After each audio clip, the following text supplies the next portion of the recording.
लोकसभेच्या निवडणुकीच्या नंतर गावागावामध्ये एक वेगळ्या प्रकारची दहशत माजवली गेली, भयभीतीचं वातावरण निर्माण झालं, ओबीसी समूहामध्ये भीतीचं वातावरण झालं आणि म्हणून बाळासाहेब मैदानामध्ये आले. बाळासाहेब कालही सांगत होते लोकसभेच्या निवडणुकीच्या अगोदर मराठ्यांना आरक्षण मिळालं पाहिजे, आजही सांगतात मराठा समाजाला आरक्षण मिळालं पाहिजे, पण ओबीसी मधून नाही तर स्वतंत्र आरक्षण दिलं गेलं पाहिजे आणि ओबीसीचं स्वतंत्र ताट असलं पाहिजे. बाळासाहेब आंबेडकर एकमेव नेतृत्व आहे, ते कुठल्या जातीच्या विरोधामध्ये नाहीये.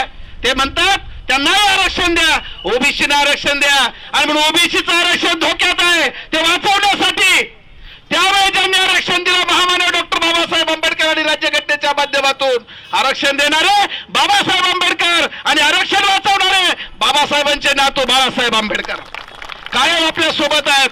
मंडळाची अंमलबजावणी झाली तेव्हापासून तर आतापर्यंत आणि उद्यापर्यंत राजकारणाचं काय व्हायचं ते होईल, मतं मिळतील की नाही मिळायचं, पण गरीब समूहाच्या बरोबर राहिलं पाहिजे ही भूमिका खमकेपणाने बाळासाहेबांनी घेतली.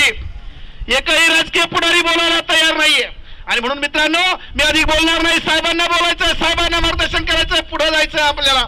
पण या निमित्ताने एकच सांगतोय की ओबीसीचं आरक्षण टिकलं पाहिजे, ओबीसीचं आरक्षण हे सुरक्षित राहिलं पाहिजे. गरीब मराठ्याला आरक्षण द्यायचं असेल तर काय पद्धतीने द्यायचं. मराठा समाजाने आतापर्यंत त्यांच्या नेत्यांना सत्तेमध्ये पाठवलं, आरक्षण मिळालं नाही, आज बोलत नाही. मराठा समाजाला एकदा फक्त बाळासाहेब आंबेडकरांना मुख्यमंत्री करा, मराठा समाजाला देखील आरक्षण मिळेल. या वंचित बहुजन आघाडीला सपोर्ट करा, द्या बाळासाहेबांचे आमदार निवडून, हा आरक्षणाचा तिढा संपून जाईल. मराठ्यांच्या नेत्याला जे सरंजाम मराठे आहेत, जे प्रस्थापित मराठा आहेत, जे कारखानदार मराठा आहेत, त्यांना गरीब मराठ्याचं आरक्षणाचं देणं घेणं नाही, त्यांना तो आरक्षणाचा विषय कायम तेवत ठेवायचा आहे. बाळासाहेब हे त्याच्यावरती रामबाण उत्तर आहे, कारण आरक्षण देणाऱ्याचे नातू आणि कायदे पंडित आहे, घटनेचा परिपूर्ण अभ्यास बाळासाहेबांना आहे आणि म्हणून आपण जोरदारपणे स्वागत केलं. ठिकठिकाणी ओबीसी बांधव बाळासाहेबांच्या सोबत आहेत, त्याच्यामुळे मी अधिक वेळ बोलत नाही. आपल्या सगळ्या पात्रडीकरांच्या वतीनं बाळासाहेबांचं स्वागत करतो आणि ओबीसीचे नेते माजी सभापती गोकुळभाऊ दौंड यांना विनंती करतो की बाळासाहेबांचं त्यांनी स्वागत करावं ओबीसीच्या वतीनं.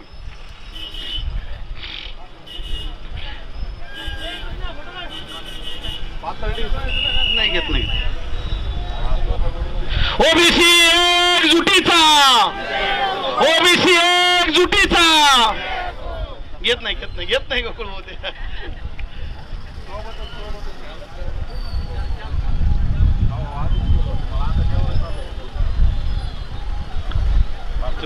साहेबांना विनंती करतो की साहेबांनी संबोधित करावं. गोकुळभाऊ दौंड आणि त्यांचे असणारे सगळे सहकारी यांनी स्वागत केलं आणि आपण सगळ्यांनी स्वागत केलं, त्याच्याबद्दल मी आपल्या सगळ्यांचा आभारी आहे. मित्रो, मी आपल्याशी असणारे एक 5-1 मिनिटं फक्त बोलणार आहे.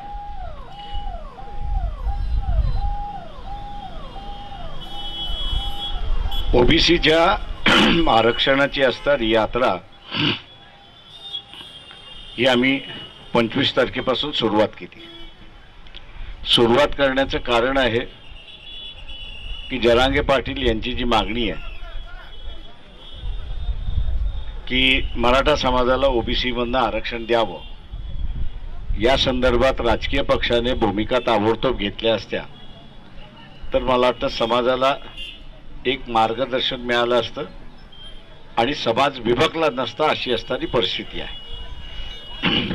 राजकीय पक्षाने निर्णय घेतला नाही म्हणून आपण बघत असाल की या जरांगे पाटील यांच्या मागणीच्या संदर्भात 2 तट पडलेले आहेत.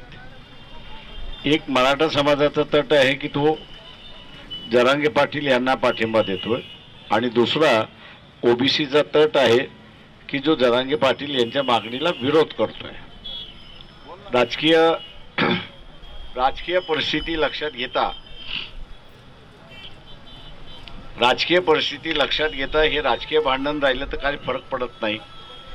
मतदान होईल, त्याच्यामध्ये असणारं तो मत व्यक्त होईल, पण हळूहळू हे असणारं भांडण सामाजिक भांडण व्हायला लागलंय. आम्ही एकमेकाच्या लग्नाला जाणार नाही, एकमेकाच्या दुकानामधनं खरेदी करणार नाही, अमुक करणार नाही, तमुक करणार नाही आणि अशा रीतीच्या असणाऱ्या घटना घडत नाही, पण वल्गना केल्या जातात हे निश्चितपणे आहे.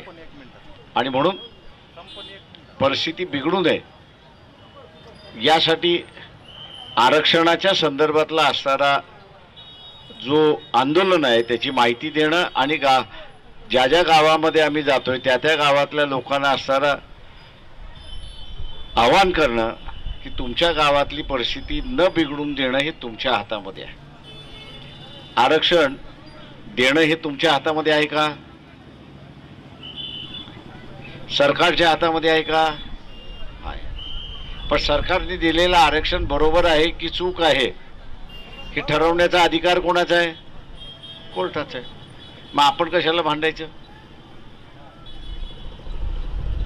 आपला अधिकार मत देण्याचा आहे. आपला अधिकार मत देण्याचा आहे. त्याच्यामुळे उद्याचा असणारा उमेदवार समजा मराठा समाजाने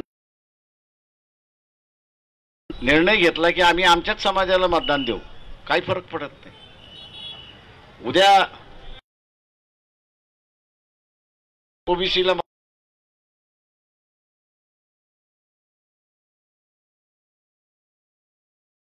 आणि तोच येण्यात येत्या 5 वर्षामध्ये राहणार आहे.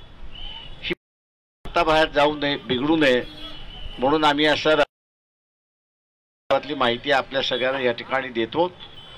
दुसरं माझं आव्हान आहे आपल्या सगळ्यांना की आरक्षण हे VP सिंगांनी दिलं, 7 ऑगस्टला दिलं. औरंगाबादला होणार आहे. मी आपल्या सगळ्यांना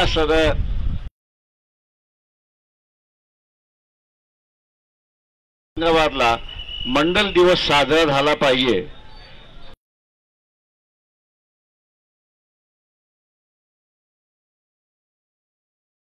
हे आमच्या विकासाचं साधन आहे आणि